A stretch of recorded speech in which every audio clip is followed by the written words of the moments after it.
నిండు నూరేళ్ల సావాసం సీరియల్ ఈరోజు ఎపిసోడ్ ఏంటో చూద్దాం. దానికి ముందు సబ్స్క్రైబ్ చేసుకోవడం మర్చిపోకండి. ఇక మిలిటెంట్ ఒక్కడే ఉన్నాడు సార్. బుజ్జమ్మ కన్ఫర్మ్ చేసేసింది. బుజ్జమ్మని కాళ్ళు చేతులు ఏమైనా కట్టేశారా అని అమర్ అడగడంతో, అంకుల్ ఇప్పుడు మీరు నా కాళ్ళు చేతులు కట్టేస్తారా అని బుజ్జమ్మ అడుగుతూ ఉంటే, నువ్వు చిన్నపిల్లవి, నిన్ను కట్టేయడం వేస్ట్ అని చెప్తూ ఉండడంతో, అయితే బుజ్జమ్మ ఫ్రీగానే ఉంది సార్, మన ఆపరేషన్ మొదలు పెట్టేయాలి, డోర్ల దగ్గర బాంబులు రెడీ చేయండి అని అమర్ ఆర్డర్లు వేస్తాడు. వెంటనే మిలిటెంట్ అమర్కి కాల్ చేసి, ఏయ్ అమరేంద్ర, నీకు ఎంత ధైర్యం, నీ కూతుర్ని లోపలికి పంపిస్తావా?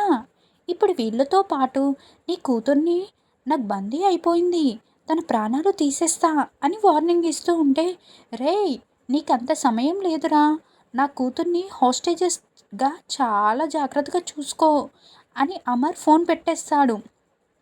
ఏంటి అసలు వీడి ధైర్యం, కూతుర్ని లోపలికి పంపించాడు, నాకు సమయం లేదని చెప్తున్నాడు, ఈ విషయం వెంటనే బాస్కి చెప్పాలి అని ఫోన్ చేస్తాడు. రేయ్ అక్కడంతా ఓకేనా అని బాస్ అడగడంతో, ఇక్కడంతా ఓకే, హోస్టేజెస్తో పాటు ఇంకొక చిన్నపిల్ల కూడా మనకు బందీగా దొరికిపోయింది. ఆ పిల్ల ఎవరో కాదు, అమరేంద్ర కూతురు. ఆ పిల్ల నన్ను చూసి కింద పడిపోయి భయంతో వణికిపోతుంది. ఇప్పుడు నేను బందీ చేసి పెట్టాను అని అనడంతో, రేయ్ ఆ పిల్ల కావాలని దొరికిపోయింది, లేకుంటే నువ్వు బంధించావా? అసలు అమరేంద్ర సింహం అయితే వాళ్ళ పిల్లలు చిరుత పులులు, వాళ్ళకి భయం అన్నదే తెలీదు తెలుసా అని బాస్ చెప్తుండడంతో, ఎందుకు బాస్ ఇంత ఎక్కువ చేసి మాట్లాడుతున్నారు అని మిలిటెంట్ ప్రశ్నిస్తూ ఉంటాడు. ఎందుకంటే మేము స్కూల్లో ఇలాగే ఒకసారి చేశాం, అప్పుడు పిల్లలు ఎవ్వరూ భయపడలేదు, అమరేంద్ర అనే పోలీస్ ఆఫీసర్తో జాయింట్ ఆపరేషన్ చేశారు, నేను అనుభవంతో చెప్తున్నా అని బాస్ చెప్తాడు. బాస్ మిలిటరీ ఫోర్స్ అంతా బయటే ఉంది, ఇక్కడ లోపల ఉన్న వారితో ఎవరు కూడా తోడు లేరు అని చెప్తుంటే, రేయ్ ఆ పిల్ల ఒక్కటే చాలురా, ఆ పిల్ల జగదాత్రితో సమానం, నీకు చెప్తుంటే అర్థం కావటం లేదా అని బాస్ తిడుతూ ఉంటాడు. ఆ పిల్లకి అంతా ఉందా అని మిలిటెంట్ తిరిగి చూడగా, అక్కడ కుర్చీలో బుజ్జమ్మ ఉండదు, అతని ఎదురుగా నిల్చొని ఉంటుంది. రేయ్ నిన్ను అక్కడే కూర్చోమని ఉండమన్నా కదా, ఏ కూర్చోపో కదా, ఇక్కడికి ఎందుకు వచ్చావు అని అరుస్తూ ఉంటే, బుజ్జమ్మ నవ్వుతూ, యు ఆర్ ఫినిష్ అంకుల్ అని వెంటనే పెప్పర్ స్ప్రే చేసేస్తుంది. దాంతో అతను మంట మంట అని విలవిలలాడిపోతూ ఉంటాడు. ఇప్పుడు లోపలికి రావచ్చా అని బుజ్జమ్మ చెప్తుంది. సార్ బ్లాస్ట్ సార్ అని అమర్ చెప్పడంతో డోర్ని బద్దలు కొట్టేస్తాడు. బాంబు పెట్టడంతో ఆ డోర్ కాస్త పేలిపోతుంది. అమర్, బాగి, రాథోడ్ ఆర్మీ ఆఫీసర్స్ అందరు కూడా లోపలికి పరుగులు పెడుతూ ఇక రౌడీని చితక కొడతారు. అమర్ అయితే మిలిటెంట్ను అసలు వదిలిపెట్టడు, చావ కొడుతూ ఉంటాడు. Sir thank you so much sir, మమ్మల్ని కాపాడినందుకు మీ మేలు ఈ జన్మలో మర్చిపోలేము అని అతను మేజర్ ఆఫీసర్కి దండం పెడుతూ ఉంటే, ఇదంతా కాపాడింది నేను కాదు, అమరేంద్ర ఇన్స్పెక్టర్ చెప్పాలంటే అమరేంద్ర కూతురు, ఇదిగో ఈ చిన్న పాప అని ఆఫీసర్ చెప్తాడు. రే అమరేంద్ర, నిన్ను వదిలిపెట్టను, నీ కూతుర్ని నేను చంపేస్తాను అనేసి మిలిటెంట్ అరుస్తూ ఉంటాడు. ఇక వాడు, ఈ యూనిఫామ్ వేసుకున్న రోజే ప్రమాణం చేశాను, నేనే కాదు నా ఫ్యామిలీ కూడా దేశం కోసం ఏమైనా చేస్తుంది, నిన్ను తీసుకువెళ్ళండి అని అమర్ ఆర్డర్ వేస్తాడు. అతన్ని పట్టుకు వెళ్ళిపోతారు. థ్యాంక్ యూ బుజ్జమ్మ అని మేజర్ ఆఫీసర్ చెప్పడంతో, వెల్కమ్ అంకుల్, నేను మా డాడీ చెప్పినట్లే చేశాను అని బుజ్జమ్మ అంటుంది. బాగి బుజ్జమ్మని తీసుకొని బయటకు వెళ్తుంది. Thank you so much sir. ఆ ఫ్యామిలీ మొత్తం కూడా అమరేంద్రకు దండలు పెడుతూ ఉంటారు. బాగి బుజ్జమ్మని బయటకు తీసుకొచ్చి, ఏయ్ నీకు బుద్ధుందా, లోపలికి వద్దన్నా కూడా ఎలా వెళ్తామని అరుస్తూ ఉంటే, డాడీ చెప్పినట్లే నేను చేశానమ్మా అని బుజ్జమ్మ అంటుంది. చెప్తే చేసటమేనా, నీకు ఏదైనా అయితే అని బాగి అరుస్తూ ఉంటే, డాడీ ఉండాడుగా, నాకేమవుతుంది, డాడీనే నా బలం అమ్మా అని బుజ్జమ్మ అంటుంది.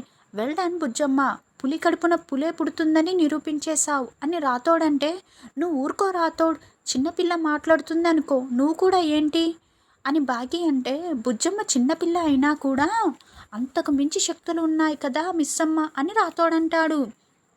వయసుకు మించిన శక్తులు ఏంటి అని బాగి నిలదీస్తూ ఉంటే, తెలివితేటలు, జ్ఞానం వాటి గురించి మాట్లాడుతున్నానులే అని రాతోడు కవర్ చేస్తాడు. అమ్మ నేను డాడీని నమ్ముతున్నాను. నువ్వు నమ్ముతున్నావు. ఇంకెందుకమ్మా భయం? ఇలా చెప్తుంటే అప్పుడే అమర్ అక్కడికి వచ్చి, Bujjamma thank you so much Bujjamma. నీ వల్లే ఇంత పెద్ద ఆపరేషన్ చాలా ఈజీగా అయిపోయింది అని అమర్ ముద్దులు కురిపిస్తూ ఉంటాడు. చాలా థ్యాంక్స్, చాలా థ్యాంక్స్ అంటాడు. ఇక నాకెందుకు థ్యాంక్స్ చెప్పండి డాడీ. లేదు బుజ్జమ్మ చెప్పాల్సిందే. నీకు ఏం కావాలో చెప్పు. మా ఆఫీసర్స్ అందరూ కూడా నిన్ను చాలా బాగా మెచ్చుకుంటున్నారు అని అమర్ అంటే, నాకు ఏమీ అవసరం లేదు డాడీ అని బుజ్జమ్మ అంటుంది.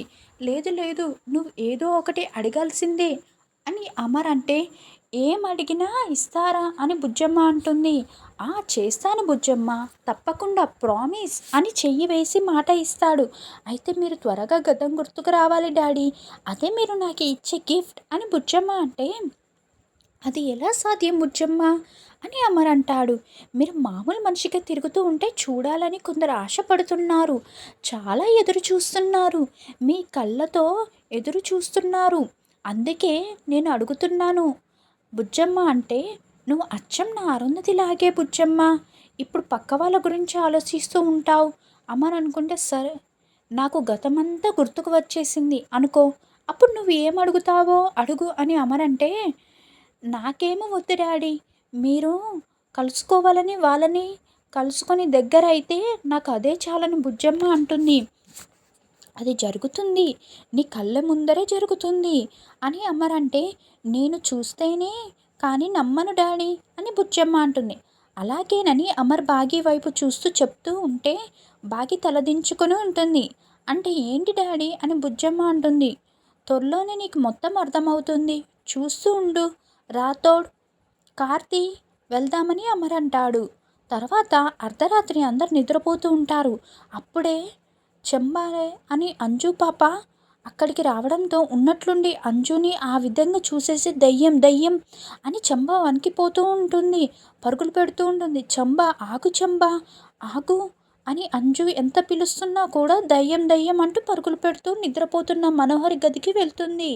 మనోహరి లే అని లేపుతూ ఉంటే, ఏంటి అప్పుడే తెల్లారిపోయిందా?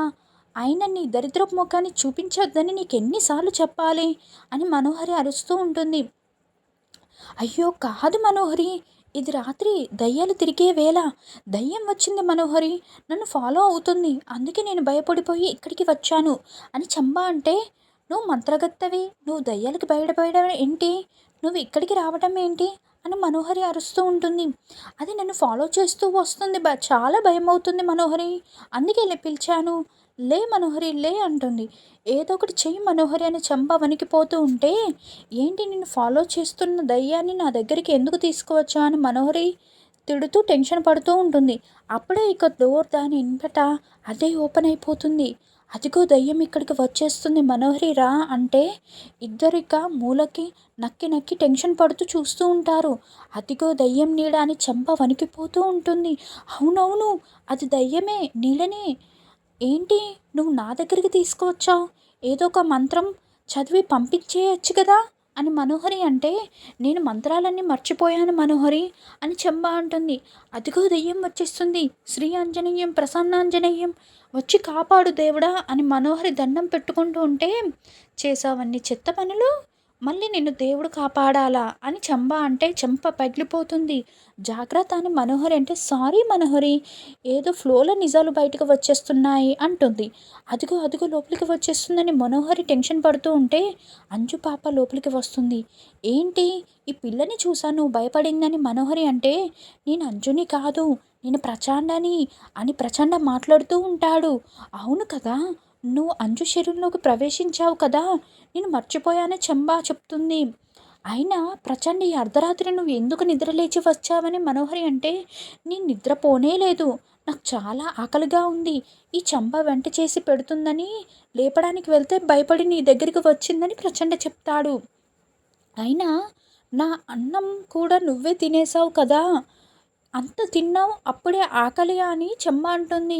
అయినా అన్నం కోసం ఇలా నువ్వు నిద్ర లేపడం ఏంటి, నీ మంత్రాలతో నువ్వే తినేయొచ్చు కదా చేసుకొని అని మనోహరి అంటే, ఈ చెంబ వండి పెట్టడానికి ఉండగా నా మంత్రాలు ఎందుకు నేను దండగా చేసుకోవాలని ప్రచండ చెప్తాడు. వేళ కాని వేళ నాకు ఇప్పుడు ఎందుకు మేలుకో వచ్చింది?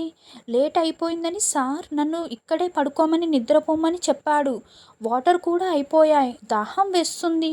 కిందికి వెళ్ళి వాటర్ తీసుకొచ్చుకుందామని రాథోడ్ ఖాళీ వాటర్ బాటిల్ పట్టుకొని కిచెన్లోకి వస్తూ ఉంటాడు. అప్పుడే చెంబ, మనోహరి ఇద్దరు కూడా రకరకాల స్వీట్లు, అన్నం, సాంబార్ చాలా ఐటమ్స్ తయారు చేసి అంజు ముందు పెడతారు. ఇదిగో 10 మందికి సరిపోయే ఫుడ్ పెట్టాము, తినేసేయని మనోహరి చెంబ చెప్తారు. సరే తింటానని దయ్యంలాగా అంజు పాప తింటూ ఉంటుంది. వాటంతా అవే నోట్లోకి వెళ్ళిపోతాయి. అప్పుడే వాటర్ బాటిల్ కోసం వచ్చిన రాథోడ్ ఏంటబ్బా సౌండ్ అని షాకింగ్ చూస్తూ ఉంటాడు.